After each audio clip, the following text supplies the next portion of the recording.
let's go through this step by step. How did a girl who was brought by her parents to the United States from Lebanon, your home country, schooled in the United States, clearly smart, went to university in Texas, read history.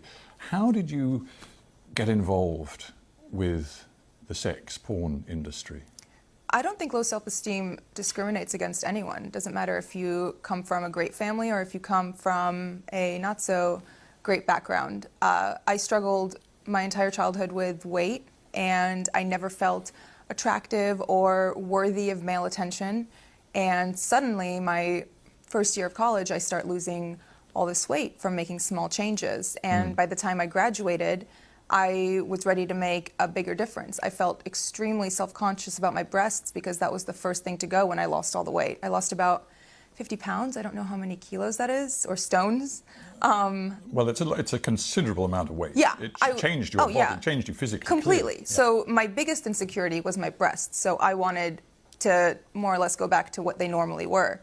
And once I did that, I started garnering all of this attention from men, and I was never used to it. And I felt like unless I held on to it and kind of did what was asked of me or what was expected of me, it would go away. And after feeling what it was like, that validation and, you know, the compliments for the first time, I did not want that to go away.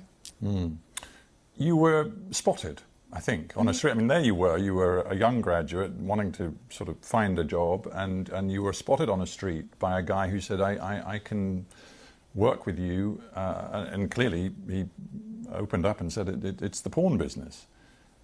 What was it in you that far from running away, was drawn into it? It wasn't.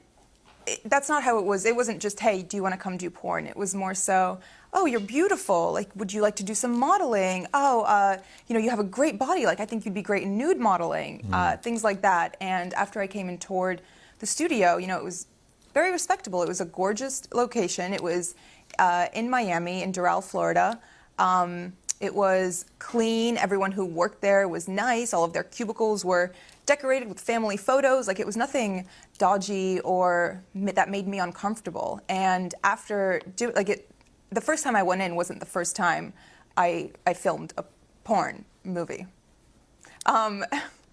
It was the second time. The first time was more so, do you want to do this? Like, sign the paperwork, et cetera, et cetera. So these guys, they just saw you, frankly, as a money machine. Absolutely.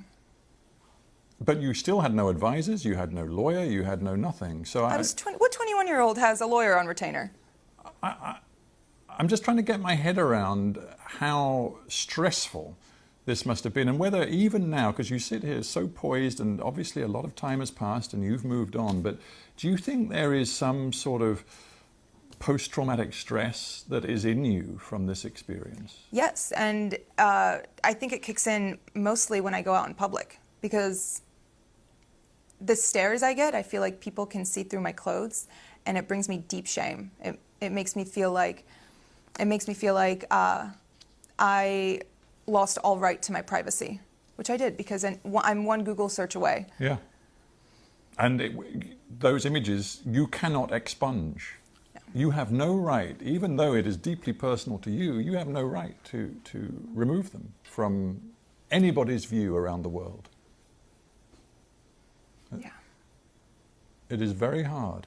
It is. And I'm just thinking, this isn't, I mean, this story is your story, but frankly, it's also the story of other porn actors and actresses. I honestly started seeing that recently after the interview came out, and people started reaching out, and all of the emails go, my manager checks them, and when he gets stuff like that, he filters them and sends them to me.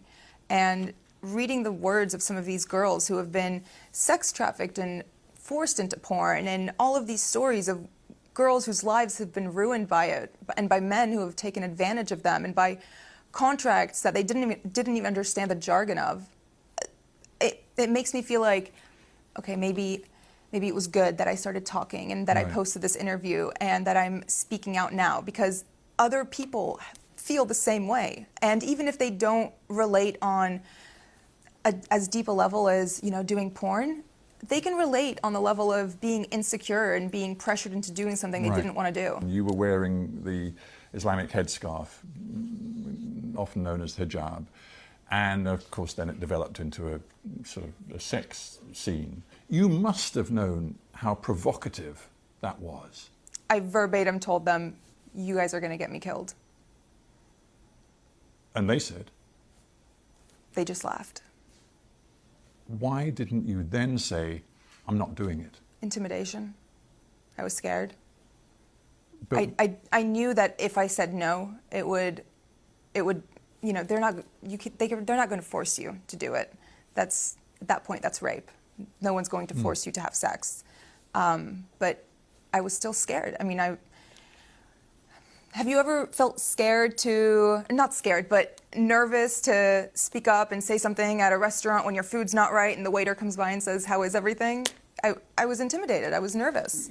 we interview a lot of people, and many of them are middle-aged or older. It's great to have somebody in the studio who's only 26 years old. There is a school of thought which says that our culture as a whole, I'm not just talking about the United States or the UK, but many, many countries, is being pornified, and that young people in particular are so exposed to pornography, so young in their lives, that it's materially changing the way males and females relate to each other, the way they think about relationships in a potentially very corrosive, damaging way. What's your take on that?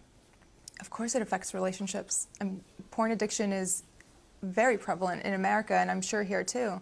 The things that men see in videos, they expect from the women in their lives, and that's just not reality. No one is going to be that perfect. No one is going to do those acts on a Wednesday night with the person they love. Mm.